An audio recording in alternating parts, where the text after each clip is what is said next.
Hey everyone, I just wanted to get on here today and share with you my current favorite sauerkraut recipe.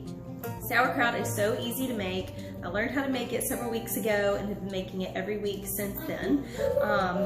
It's simple. I mean, I could not believe how simple it was.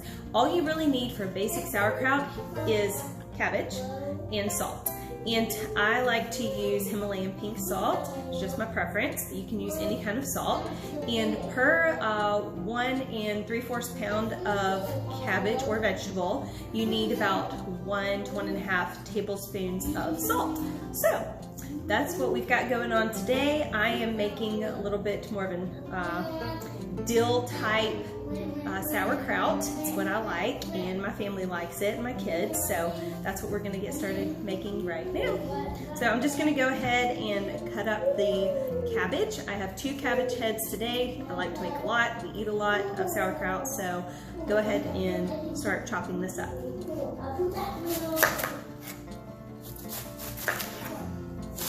I like mine to be a little chunky, so you can cut it however you want depending on your personal preference.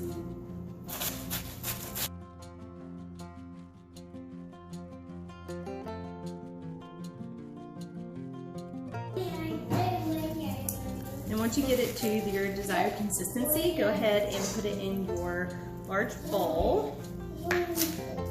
Probably should have mentioned you will need a large bowl and a glass type container like this. Mine's really big, and I have my handy dandy wooden spatula, and I'll show y'all why you'll need that in just a few minutes.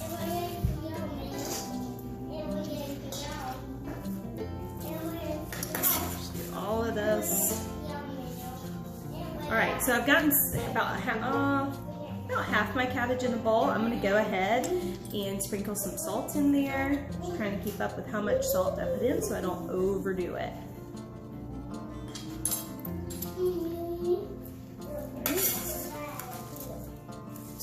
Then layer on some more. You just keep layering it in the bowl. And then once we finish cutting up our cabbage, I'm going to go ahead and start mincing some garlic and grating some fresh ginger into the bowl, as well as our other spices. Alright, I'm going to sprinkle some more salt. I'm almost to about teaspoon, so we'll get there. See if we end up needing as much as we think. My cabbages were kind of small, so. All right, now I'm going to go ahead. I've got several garlic cloves here because I like a lot of garlic. I've got my garlic mincer if you have one, or you can just rough chop garlic, mince it with a knife, whatever you want to do. I like to do it this way because it saves time. So just go ahead and mince it in there like that. Other ones. If you hear something in the background, that's my boys. They're playing with their cars, enjoying some time, taking a break from school, and then we'll get started back here in just a little bit. So if you don't know, we homeschool. I'm a mom of 3 boys. My youngest is, I think he's 18 months, and he's napping right now. And then I have a almost 4-year-old and a 5-year-old. And my 5-year-old's almost 6. All right, so we're almost done mincing the garlic. Told you I like a lot of garlic, but I also like a lot of sauerkraut, so it all balances out there in the end. Get any extra off that we can. Alright, then we'll move on to our fresh ginger. And I like to take off the skin with my knife.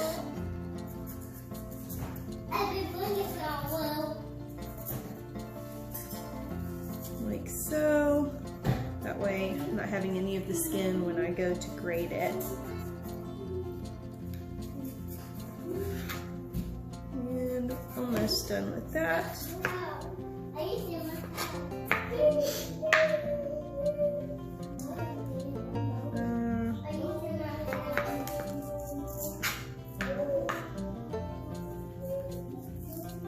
Alright, and then we'll go ahead and grate it. I like a lot of fresh ginger too.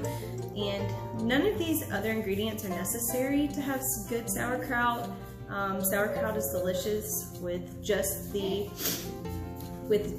salt and the cabbage, like I said earlier. Don't have to get fancy just because I am. Not that this is that fancy, it's pretty basic, but I like these flavors together, and I like the cucumber that we're gonna add in just a minute. Alright, so we're almost done here. I like to put about 2 teaspoons of fresh ginger in there, roughly estimating that, but it's really personal preference. This recipe also works really well without ginger if you don't want the ginger in there. Right, any extra in there. Now I'm going to go ahead with my cucumber. This poor cucumber was going so bad. It had some places I went ahead and cut off after I washed it, and now I'm going to cut it down the middle, and then down the middle again, and then finally chop it.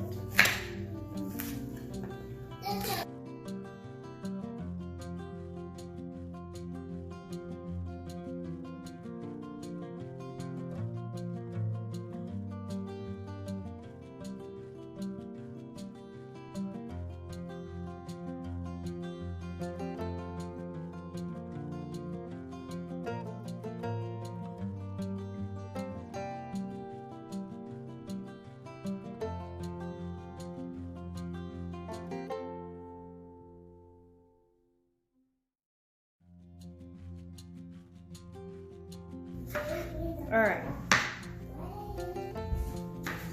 now I'm gonna add this cucumber into the cabbage in our bowl, along with the other ingredients.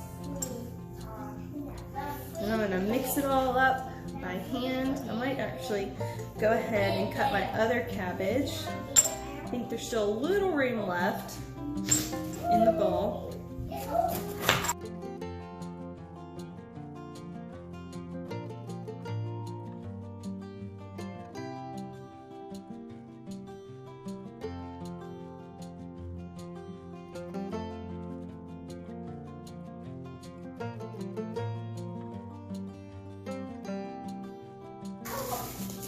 Push that down a little bit. You have to expect your hands to get real dirty in just a minute. All right, now I'm going to add some of my favorite spices for this seasoning. So I'm going to start with dill. I'm going to use about 2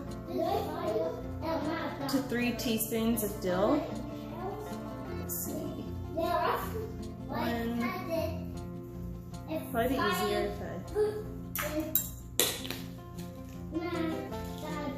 there we go. Take that out. Yeah, we'll go ahead and do 3 teaspoons of dill. And then I'm going to use some allspice. So about half a teaspoon of allspice. Just want to hit it with that flavor. And then I'm going to go in with some red pepper flakes. It's one of my favorite spices to add. But let's take the top off this one. Alright, that's easier. So do about half. Came out really fast. About half of a teaspoon of red pepper flakes, because I want my kids to still be able to enjoy it. If it's too spicy, I know they would. I'm going to use cinnamon, about 2 teaspoons of cinnamon.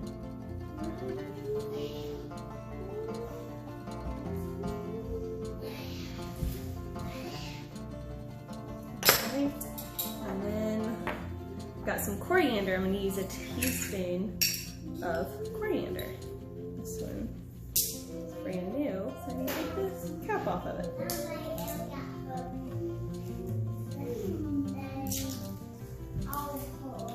All right, here we go. All right, and last but not least, one of my favorites, everything but the bagel recipe. I don't put a whole lot of this because it does seem to be a little bit salty as well. And we've already got a good bit of salt, but I'm gonna use a teaspoon of this. Just adds a little extra something. All right, and I'm gonna add just a tiny bit more of my pink salt because I did use 2 heads of cabbage, so. All right, now we just start mixing it together as best you can. May have overfilled my bowl here just a little bit. That's okay. We'll make it work. As long as I can kind of get everything incorporated, and then we'll start putting it in the jar. The salt actually will help to go ahead and break down the cabbage, which is pretty cool, and it'll make its own brine.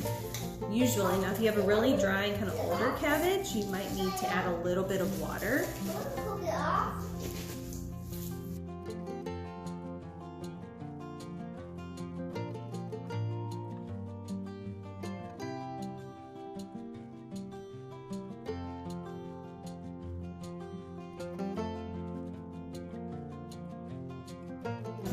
Almost time to start putting our cabbage into our jar, our cabbage mixture. Alright, move this out of the way. Clean this up. Go ahead with our cabbage jar. I'm going to start putting some of this in here. And we'll start to kind of smush it down. Like so. And you just start smushing it best you can. And you'll start to see after a few minutes that they're starting to become brine. It's pretty neat.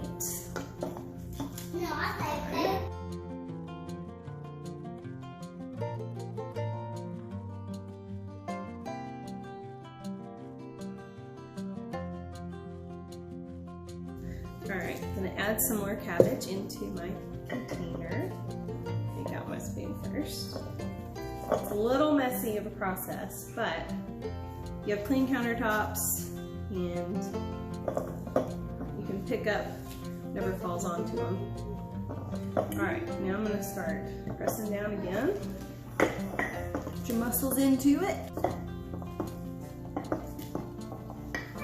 It's a little bit of a labor of love, but it's all worth it in the end.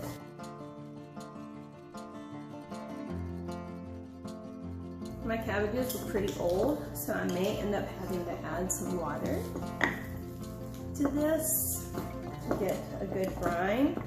Usually by now, I'm seeing a lot of the brine already.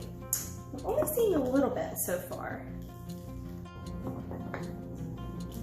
I'm going to add some water to top it off. So I've got some brine down here at the bottom. I don't know if you can see that, but it's there, which is exciting. I like it when it makes its own brine, but you want to make sure the cabbage is completely covered with water or brine, which helps protect from any mold growing or anything like that. So every few days, while your cabbage sits to ferment, you'll just check it, and if you need to add some water or press it down, you can. But yeah, this is looking great. I am about to get some water to put in here, and I will be right back. This should do the trick, and this is my first time having to add water to my sauerkraut, but first time for everything. At least you'll see how it works. If you have to add some too.